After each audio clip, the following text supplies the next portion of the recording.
ओम त्र्यंबकं यजामहे सुगन्धिं पुष्टिवर्धनम् उर्वारुकमिव मृत्युर्मुक्षीयमामृतात्। ओम नमो नर्मदा बुद्धेश्वराय, नमो नर्मदा बुद्धेश्वराय, नमो नर्मदा बुद्धेश्वराय।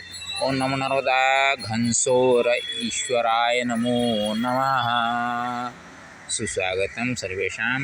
6:47 है सायं। यहाँ पे 5 महीने के बाद फिर से दोबारा आया हूँ। इस रास्ते में चल रहा था तो आज आने से पहले सामने एक होटल है संदीप जी का, जो संजीव भट्ट मेरे को मिले थे। शहडोल से अमरकटक तक आते हुए रास्ते में बगदरा में मिले थे। उनका बड़ी बहन दामाद का दुकान है, वहाँ मैं गया तो दूध सेवा मिला और उनका दामाद शिकू जी लाके यहाँ पे मेरे को रुकने के लिए व्यवस्था कर दिए। मैं तो पहले रुक के गया था, कोई असुविधा नहीं। फिर भी जो कुछ उनके हाथ में होगा वो तो सेवा करेंगे ही करेंगे। आजकल युवा पीढ़ी को कोई बाबा या संत को देखने पर जिस प्रकार का चीड़ होते हैं, ऐसे ही कुछ संत तो नहीं होते होंगे। कोई संत होता तो उसका बर्ताव अलग प्रकार का है। फिर भी जैसे हम एक एक जगह में जिस तरह युवकों से और बुजुर्गों से भी इस तरह का बातें सुनने को मिलता है।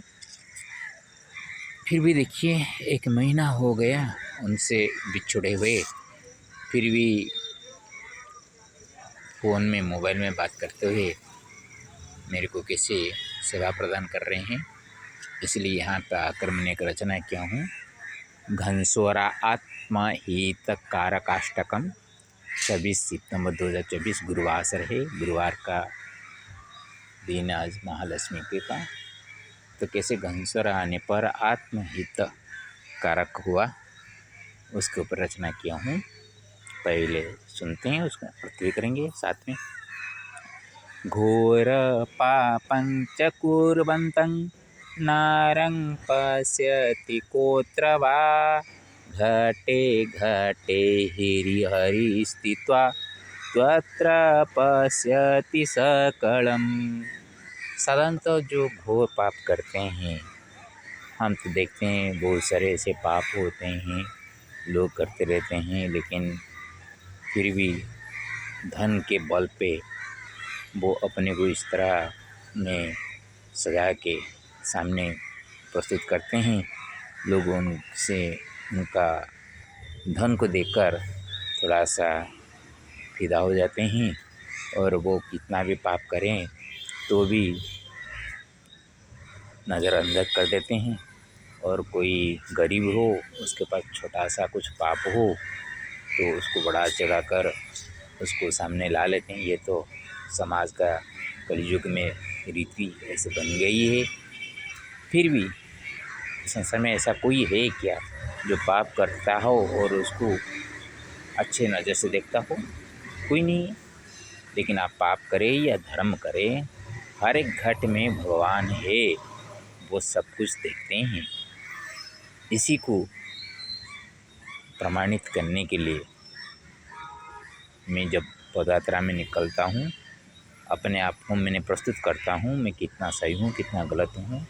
मैं किसी को ऊपर अंगुली दिखा के बोलने से पहले मेरे को दिखना चाहता हूँ। कभी उत्तर तट में मैं अमरकंटक से होकर आ रहा था तो एक बाबा के वहाँ गया था। बारिश थोड़ी सी हो रही थी, तो जब मैंने वहाँ गया खाने को बोले तो मैं कहा कुछ खाता नहीं हूँ और कुछ रुका सुखा ऐसे खाता हूँ, रोटी वगैरह नहीं खाता हूँ।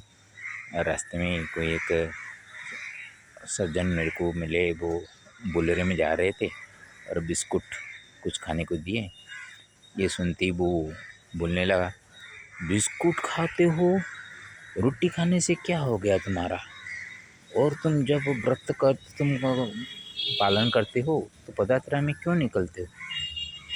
तो इस तरह का कुछ बाबा होकर उससे सुना मैंने। तो मैंने अपने आप को दोबारा जब मैंने गंगोत्री से निकला तो मैंने मनस्थ किया कि ऐसा कोई भी स्थिति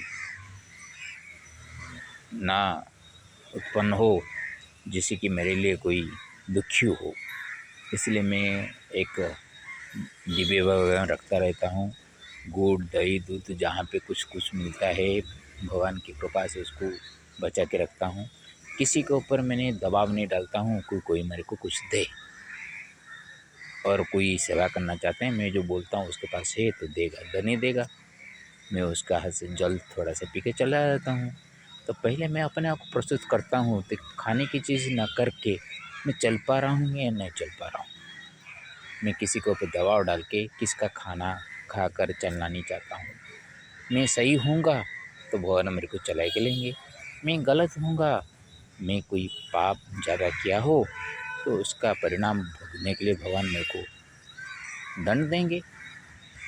ऐसा मैंने परीक्षा कर करके अभी आ रहा हूँ यहाँ से, और थोड़े ही 5-6 दिन के अंदर बुद्धगांव पहुँच जाने वाला हूँ। आज कमल पटेल जी के साथ बात करके बोला मैंने अगले बुधवार के दिन जैसे भी हो, अमावस्या है, पितृपक्ष में बुद्धेश्वर का जैसा अभिषेक हो, देखें जो घोर पाप के बारे में मैंने जिक्र किया हूँ वो मेरे लिए क्या साबित होता है, परीक्षा करेंगे। मैं घोर पापी हूँ तो मेरे हाथ से बुधवार के दिन भगवान जी का अभिषेक हो नहीं पाएगा। सौरभेन यथा वाशो सुरभ्यते च जगति सौभाग्योदयवसात् तथैव सन्दीपसत्प्रभा। सम्यक दीप्यते संदीपः। जो दीप का प्रभाव होते हैं वो सूरज के बिना ही एक जगह को सूर्य उजाला कर देते हैं। सौरभ जो होते हैं, सुरभि, सुगंधी, उसका अपना एक सुगंधित बात वो अपने चारों ओर जैसा फैला देता है, सुगंधित कर देता है। उसी तरह जब सौभाग्य उत्पन्न होते हैं, भाग्य का उदय होता हो, तो उदय होने से पहले पर छोटी छोटी बातों का उजागर होता है। काल मैंने बारिश में ज़्यादा चल के नहीं आ पा रहा था, इसलिए मोह गाँव में रुक गया था। मोह गाँव से आज 5 बजे तक मैंने यहाँ पे आ गया था। रास्ते में एक पंचर जो कि गाड़ी मरम्मत करने वाले बुलाकर दूध दिए थे पीने के लिए, और बाद में यहाँ पे आने पर चिकू जी से उनका होटल से गर्म दूध पाया। ऐसे पी कर अभी आके यहाँ पे हूँ। यहाँ पे जो युवक भी देखते हैं वो लोग भी खाने के बारे में पूछ रहे थे। मैं कुछ खाना नहीं खाता हूँ बोला।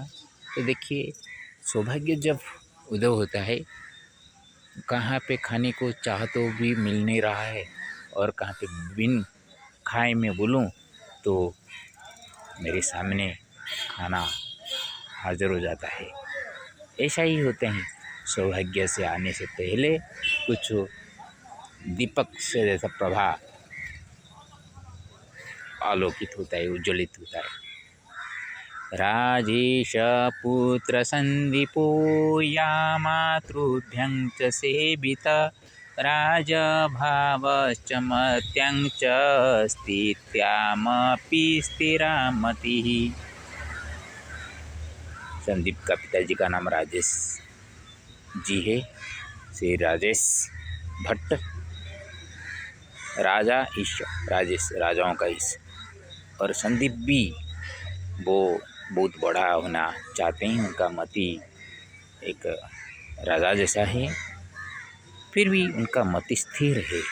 अभी जो छोटा मोटा कारोबार कर रहे हैं और इसमें से पैसा कुछ उनके हाथ में आए, उन्होंने उनको बताया कैसे करना है, तो मेरी बात में के ऊपर वो अमल करेंगे तो कुछ दिन के बाद भी वो जो चाहते हैं उसी प्रकार उनका हो जाएगा। लेकिन अभी तो भाव बहुत बढ़िया है उनके पास। छोटे मोटे काम के लिए वो अपने हाथ से तो मेरा का सेवा नहीं कर पाए, तो अपने दोनों दामाद जो कि किशलपुरी में छोटे दामाद थी और घनसर में बड़े दामाद थी, इन दोनों से जो दूध सेवा मेरे को दिलवाए, ये मेरे लिए एक सौभाग्य की बात ही है।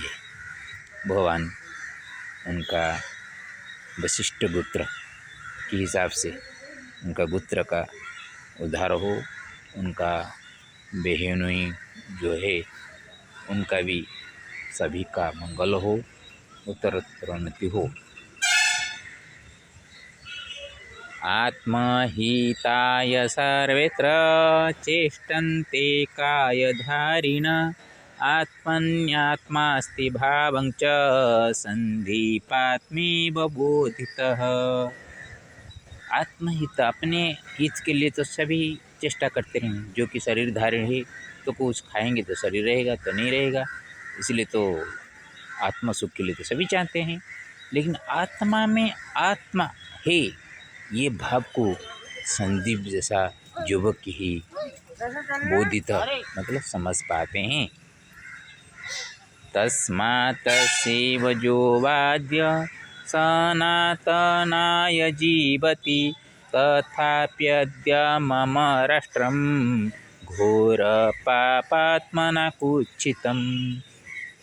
इसलिए तो ये जैसे युवा सनातन के लिए धर्म को बचाने के लिए जीवित हैं, भगवान को पैदा किए हैं, फिर भी मम राष्ट्रम ये मेरे राष्ट्र घोर पापात्मना जो कि घोर पाप जैसे कुचित काम करते हैं निंदित हो जाता है मेरा राष्ट्र। जैसा अभी हमारा उड़ीसा में राउरकेला में कोई एक दुष्कर्म हुआ, पश्चिम बंगाल में एक दुष्कर्म बिस्तर का होकर उसको हत्या की गई है नर्स को, उसके ऊपर एक बवाल चला। इस प्रकार का एक धर्मघट वगैरह हुआ, कितने लोग इसमें से कष्ट पाए, कितने युवक इसमें हताहत हुए, घायल हुए, क्या क्या नहीं हुआ। इससे मेरा राष्ट्र थोड़ा सा निंदित हो रहा है। ये सो घोर पाप काम करते हैं और मेरा राष्ट्र निंदित होता है। कुर्वन्ति केचनोद्भ्रान्त युवानश्च कलङ्करी कुचित कर्म कुर्वन्तो श्रावयन्त्यपवादिताम्। अपवादिता को सुनवाते हैं ऐसे कुछ उद्भ्रांत युवक होते हैं जो कि काले काम करके, कला काम करके, कुचित कर्म करके, नित्य काम करके कुछ लोगों को ऐसे हमारे बाहर के राष्ट्र में, विदेश में हमारा राष्ट्र का निंदा करते हुए कुछ ऐसा काम भी करते हैं जो कि आप अपना सम्मान वहाँ घट रहा हो। राक्षस सदृश जना राजन्ते कलिमन्दिरे राम नाम मुखे धृत्वा राष्ट्रहिताय जीवितः। राक्षस के सदृश कुछ लोग ऐसे हैं, रावण कुंभकर्ण हम बोलते हैं। थोड़ा उनके ऊपर विचार कीजिए, उनका भाव देखिए, उनका विचार देखिए। कुंभकर्ण कभी सोया हुआ था, 6 महीने सोता था, एक दिन के लिए उठता था और जितना एक दिन में वो खा लेता था वो पूरा जीवन जिंदा रहता तो संसार नहीं बच पाता, इसलिए उसको मानना पड़ा। और वो जिस तरह का चिंतन करके आके रावण जी को, अपने बड़े भाई को वो दिमाग बताया कि वो भगवान रामचंद्र है, उनके साथ वैर मत करना, माता सीता ठाकुरन को लाकर तू मैंने क्या कर दिया, तो बात बताया। वो राक्षस है, उसका प्रकृति भगवान दिए हैं दूसरों का क्षति पहुंचाने के लिए, फिर भी वो ब्रह्म तेज से उत्पन्न हुए थे। विश्रवानंदन है वो दोनों, तो उनके ब्रह्म तेज था। देखिए राक्षस होते हुए भी, प्रकृति उनके पास राक्षस प्रकृति होते हुए भी मातृवंश से पैदा हुए थे, मातृगर्भ से पैदा हुए थे। निकषा जो माता वो राक्षसी थी, वो उसका प्रवृत्ति राक्षस प्रवृत्ति थी। तो इसलिए माता पिता का गुण लेकर बच्चे आते हैं। तो कोई एक कारण नहीं होता एक बच्चा खराब होगा, बहुत सारे कारण होते हैं। समाज में कुछ कलुषित तत्व भी उनको खराब कर सकता है, और पिता माता का भाव स्वभाव से भी कुछ परिवर्तन होता है। तो ये सभी होकर एक बच्चा बढ़ता है। तो राक्षस होते हुए भी उनके दिमाग में बहुत अच्छे अच्छे चीज़ थे। रावण जैसा न भूत न भविष्य तो बोलने वाला वो रावण, सचमुच वो जितना ज्ञानी था, जितना विद्वान था, वो इस तरह का काम नहीं करता, कुचित कर्म नहीं करता, तो उसको कोई मार नहीं पाते। भगवान इसीलिए उसको मारने के लिए पैदा हुए कि भगवान के जो अनंत सज्जा में क्षीर समंदर में जो पहरेदार है उनका स्थान रिक्त था, तो वहाँ वो लौटना जरूरी था। इसीलिए उनको मानना भी जरूरी था। लेकिन उनका एग्जाम्पल लेकर, उनका उदाहरण लेकर हर एक जगह में हर एक व्यक्ति को ऐसे निंदित करना भी सही नहीं है। आजकल तो राक्षस उनसे भी खराब है। आजकल मानव गुण के अधिकारी होते हुए भी वो राक्षस गुण को अपनाकर दूसरों के सामने अपना बढ़िया दिखाकर वो रावण को वंश करने से भी घृणित काम करने के लिए वो पीछे हटते नहीं हैं। रावण सीता जी को हरण किया था जरूर, लेकिन उनके ऊपर किस प्रकार का दुष्कर्म नहीं किया था। जब रामचंद्र जी ने सेतुबंध निर्माण करने के लिए श्रेष्ठ ब्राह्मण का खोज किया, तभी जाम्बवंत ने, ज्ञानी जाम्बवंत, वृद्ध जाम्बवंत ने उपदेश दिया कि रावण जी को लाने के लिए। तब रावण जी के पास एक पत्र चिट्ठा हो भेजा गया। रामचंद्र बोले कि मैं वनवास में हूँ, इसलिए यज्ञ के लिए जो जो चीज़ ज़रूरतें हैं वो मेरे पास नहीं है, आपको लेकर आना पड़ेगा। तब श्री रामचंद्र ने जो चिट्ठा दिए थे उसको पढ़ते ही रावण उसी वक्त वो पूजा कर्म सुबह कर रहा था, तो उसी वक्त वो ब्रह्म कर्म करता है, तो वो मना नहीं कर पाएगा। वो तो हाँ भर दिया, लेकिन उसके लिए रामचंद्र जी के साथ बैठने वाला सीता जी चाहिए। बिना सीता जी से रामचंद्र का प्रतिष्ठा नहीं हो पाएगा। आपको प्रमाणित करने के लिए क्या ज़रूरत है? रामायण में बताया गया है कि सेतुबंध रामचंद्र जब प्रतिष्ठा किए तब रावण को बुलाया गया, ये तो सही है। तो सीता जी को ना लाकर वो कैसे सेतुबंध प्रतिष्ठा कर देगा? इसीलिए अपने हाथों में ब्रह्म तीर्थ होते हैं, जो कि अंजलि में, हाथ के अंजलि में, पाम में ब्रह्म तीर्थ होते हैं। वहाँ पर सीता जी को बैठा कर लाया और रामचंद्र के साथ बैठा कर उनका प्रतिष्ठा खत्म होने के बाद जब रामचंद्र उनको दक्षिणा देने के लिए बोले, तब वो उनको कहा मैं एकांत में आपको कहूँगा। हनुमान सभी डर गए, फिर भी रामचंद्र निर्भय होकर उनके साथ गए। और उसी वक्त ने रावण ने उनको ये दक्षिणा मांगी कि भगवान वो जानता था कि अगस्त्य मुनि के पास एक ब्रह्मास्त्र है जो कि रामचंद्र को दिए हुए हैं, तो इसीलिए वो कहा प्रभु आपको अगस्त्य मुनि ने जो दिए हैं ब्रह्मास्त्र वो मेरे लिए ही रखना, किसी के ऊपर मत प्रयोग करना। ये त्रिकालदर्शी रावण जानता था ये बात कि अभी मैंने राम के साथ युद्ध करूँगा, मरूँगा, फिर भी उनके साथ बैराता रखा। जो बैरी भाव उसने रखा वो उसको अंतिम क्षण तक नहीं छोड़ा, इसीलिए उसका मृत्यु कर पाए भगवान, नहीं तो नहीं कर पाते रामचंद्र। तो ऐसा ही राक्षस वो था। लेकिन आज का राक्षस क्या है? आज का राक्षस अपने हित के लिए वो दूसरों को मारने के लिए भी पीछे नहीं हटता। ये सबसे दुख की बात है।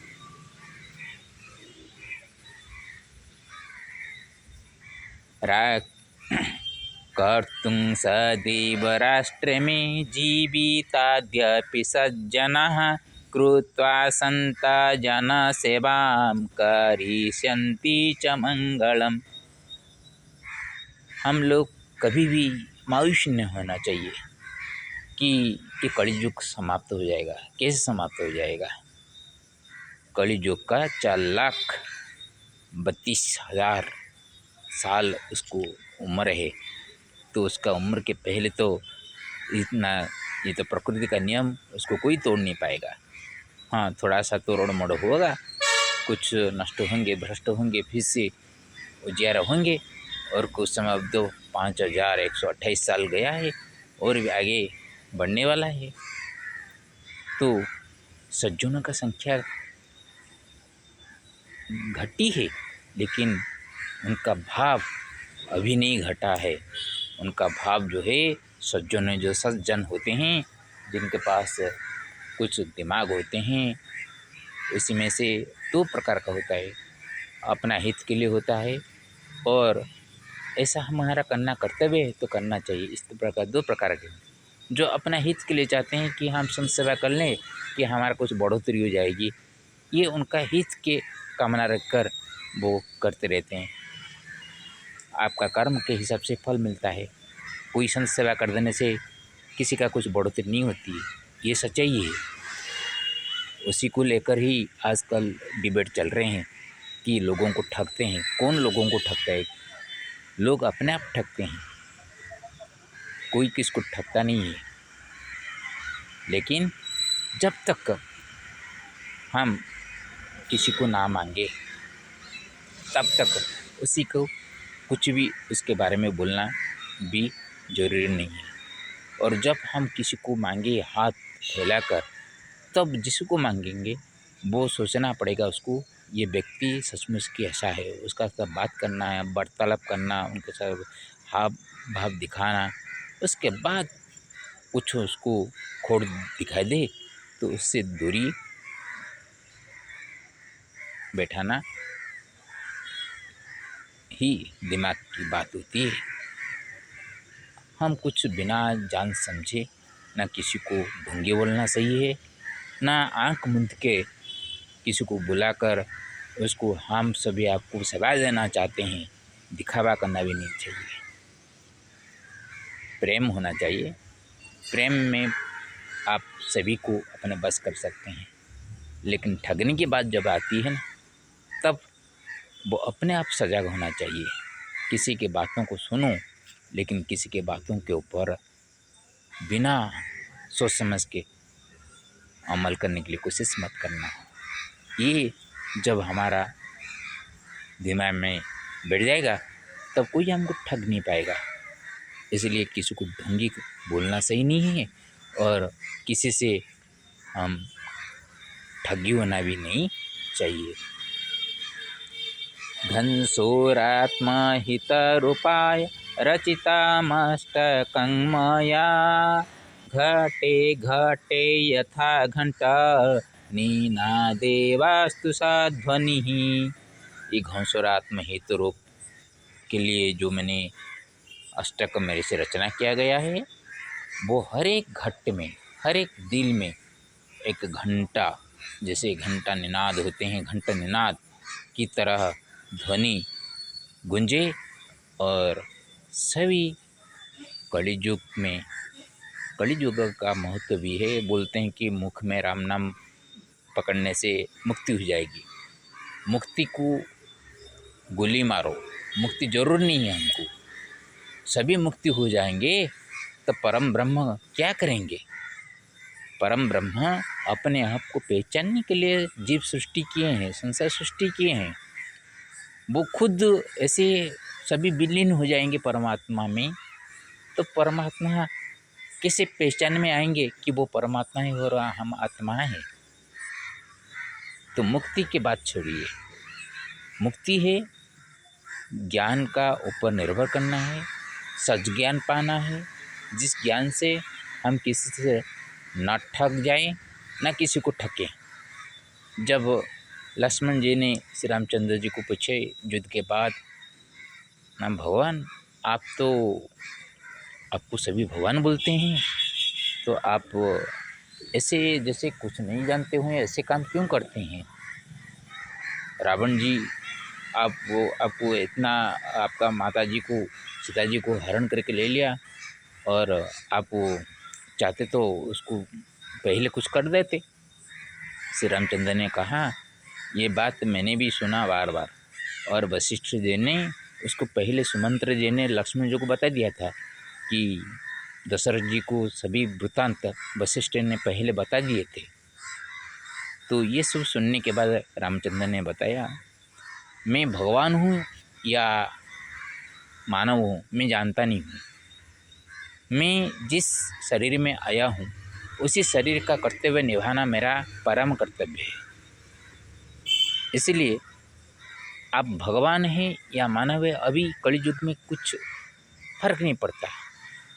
आप समस्या के साथ कैसे जूझ कर आगे बढ़ते हैं, ये आपका व्यक्तित्व के ऊपर ही दिखाता है, उजाला करता है।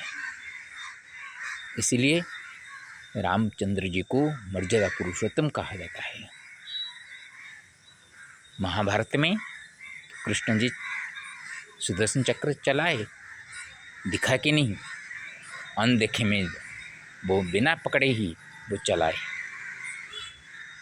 ये बात किसने कहा? जो कि अपने सर कटवा कर उसको रखा गया था, भीम जी का बेटा। उसको पूछा गया, ये युद्ध में क्या हुआ? बिलाल सेन ने कहा, सिर्फ एक ही चक्र घूम रहा था और कुछ मेरे को दिखाई नहीं देता। ये सुनकर भीमसेन ने एक मुक्का मारकर वो सर को फोड़ दिए। सच्चाई सुनने के लिए किसका भी दिल तैयार नहीं होता है। सभी अपना अपना कर्म का बल के ऊपर घमंड करते हैं। आपका कर्म करना चाहिए, भगवान छोड़े हैं कर्म करने के लिए, लेकिन उसका मतलब नहीं अपने कर्म करते और अच्छा ही हो जाए तो अपना डंका बजाते हो, और जब कुछ खोट हो जाए दूसरे ऊपर डाल देते हो, उसके ऊपर लांछन लगा देते हो, उसको दोष बोल देते हो, उसके लिए मेरे ये हो गया वो है। ऐसा क्यों हो? भगवान के ऊपर विश्वास करने वाले हमेशा भगवान को इसलिए मानते हैं कि अपने का जो अहं भाव रहता है उसको दबाने के लिए। कोई बोलते हैं कि गीता में श्री कृष्ण जी अहम का नाम लिए हैं। वो अहम इसलिए लिए हैं कि स्वयं वो सभी कुछ करने वाले हैं, तो लोगों का मन में जो छोटी जीभ है, जैसे कि हमारा सामने भी हमारा स्टूडेंट हमको कुछ बढ़ा चढ़ा कर बात करेगा, तो उसका घमंड को तोड़ने के लिए कभी कभी हम अहंकार से बात करना पड़ता है, जैसे समाज में। उसी तरह भगवान में एक एग्जाम्पल के माध्यम, उदाहरण के माध्यम में मैं बोले, उसका मतलब नहीं कि वो गर्वी अहंकारी है। वो अर्जुन के मन में जो था कि मैं ही सब कर दूंगा, इसलिए वो मैं को, उसके ऊपर जो ग्लानि थी, मैं करूँगा तो मेरा वंश क्षय हो जाएगा, उसका पाप मेरे को लगेगा, और ना करूँ तो कि मेरे को क्लीबो बोलेंगे। तो ये प्रकार तो मैं वो बोल रहा था, उसी मैं को हटाने के लिए भगवान अपना मैं लगाया। लेकिन भगवान अहंकार भाव अहंकार वो भाव नहीं बैठाया। सचमुच भगवान कुछ नहीं करते तो जगत नहीं चलता। वो अपने आप कुछ नहीं करते, वो जीवन से में आकर ही कार्य करते हैं। इस सूक्ष्म अवस्था को समझना चाहिए। और कभी भी भगवान को दर्शन करने के लिए लालसा में हम क्या करते हैं, भटकते रहते हैं। अरे पहले एक आदमी को तो पहचानो, बाद में भगवान को पहचानोगे। एक आदमी को तो पहचान नहीं पा रहा आज, क्योंकि जिस तरह का संतरासबाजी से भी घूम रहे हैं, तो सादा सीधा लोगों को देखकर भी लोग को संतरासबाज मानते हैं। देखिए 100 का मेलन, सीधा साधा आदमी संतरासवादी, दोनों 100 आता है। जैसे 100 में दोनों का उच्चारण होता है, इसीलिए लोगों के मन में ये संदेह भी और एक्शन मिल जाता है, आ जाता है कि उनमें से कौन होगा। पहले तो 100 को पहचानो, उसके बाद श्री हरि को पहचानने के लिए कोशिश करोगे।